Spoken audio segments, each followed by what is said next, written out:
you want to start? I'm Chloe Watson. And I'm Alex Newby. And we were both home educated all the way through, and now we're adults. I actually attended school for a little while and then came out due to bullying. I was home educated from day one all the way up until I was 16, at which point I went back into the education system to do the qualifications necessary to get a degree. Whereas I studied a degree long distance from home.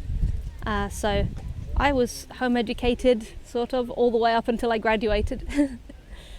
Being home educated meant a lot more freedom than most school children get. A lot of the day was spent outdoors, basically just playing, and a lot of the learning was just daily life activities. It was going to the shops, it was trying to build a tree house, it was just getting on with living.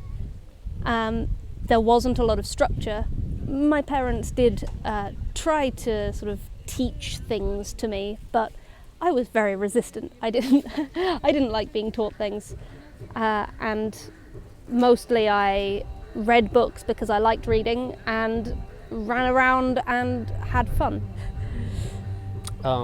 Yeah, my experience had a lot of freedom as well. My parents gave me a lot of space to pursue whatever interests I wanted, and they provided a lot of materials to do that. So I was very interested in games, at first board games, and they bought me like lots of paper and card to make them, or modelling clay or Fimo to make models. And eventually I got a computer and got into programming, and I pursued that all out of my own interest, because I was motivated to, and they hadn't put any structure on it to push me in that direction at all. There were lots of people in my area who home educated, so we had lots of group activities. So we'd go and visit museums in term time when the other kids weren't around, or we'd go and arrange things like we sailed on an old-fashioned tall ship and had to haul up the sails ourselves and things. So there was quite a lot of group activities, but they were mostly different from what you do at school. So we had science classes, but on fireworks night we made fireworks and set them off ourselves, which was maybe a little bit dangerous, but the guy who ran it knew what he was doing. He was a proper chemist, so it was most of the education was very hands-on. Oh yeah, my home education, the circle of home educators in my area was a lot smaller than in Chloe's, but I had a large family luckily, so I spent a lot of time with my family, kind of hanging out with them, playing with them and learning from them, which was great. We did have a small group of home educators in our area as well who met up regularly, and we went down a mine, we went to a few garden centres. We did do the structured educational activities, like once a week with a group.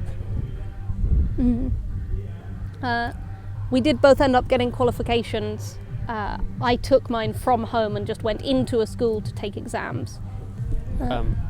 I started back into the regular school system at 16 to do GCSEs and A-levels at a sixth form, and went on to do computer science and philosophy at a university. At Oxford. At Oxford University. Yeah. Decent university. Toot your own horn. We've both just graduated. I'm self-employed as a tutor. I took maths and statistics for my degree, and I've just got a first, and now I'm off and teaching. You also direct. Oh yeah, and I'm also a director for the Home Educating Families Festival, which is a festival in England in the summer with a week of camping and workshops for families who home educate. Yeah. After graduating university, I've just signed up for a straightforward software engineer job, which I'm beginning in September. All my qualifications led me to programming, which kind of straightforward, but it's good job. Starting from quite unconventional backgrounds, we've actually ended up in fairly normal places as adults. I have. You're the director of a home education festival and a professional tutor. I suppose it doesn't feel that weird. We're not exactly mountaintop hippies or anything, and we're both quite at home in a sort of corporate day-to-day work world, whereas we haven't forgotten our roots at all. Yeah. We're definitely bringing our children up with the same kind of freedom and unstructured environment that we had. Yeah. And when we get round to doing it, we'll have a better idea of how to navigate some of the things that can be a bit tricky, like organising exams if you're not in a school, and things like that. And I think we'll have a lot fewer of the worries our parents had, because they were obviously concerned about our progress compared to school children. And I think, well, we're not going to be worried for our own children. Yeah. Well, we know that it doesn't happen in the same ways. It doesn't happen at the same pace, but it does work out. Yeah.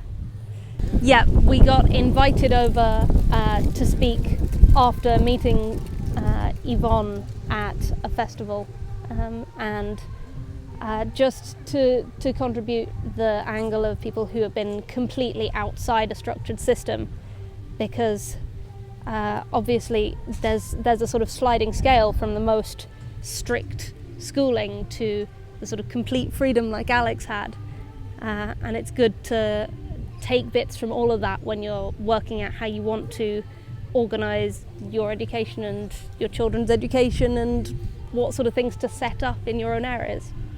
Our talk today focused on the differences at every level that our education had had.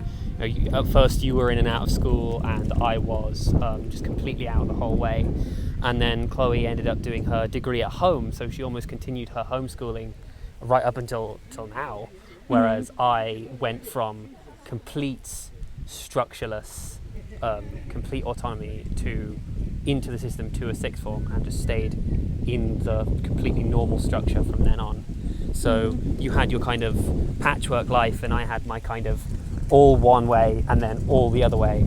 And our talk compared these things at different levels.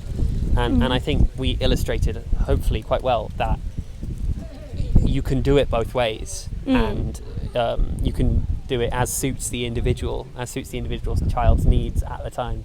Yeah, and a lot of the benefits happen whatever methods you use on the way, because some of the fundamentals of not having set classes all day and things like that are actually the things that make the biggest difference. Okay. Thank you. No problem. Really important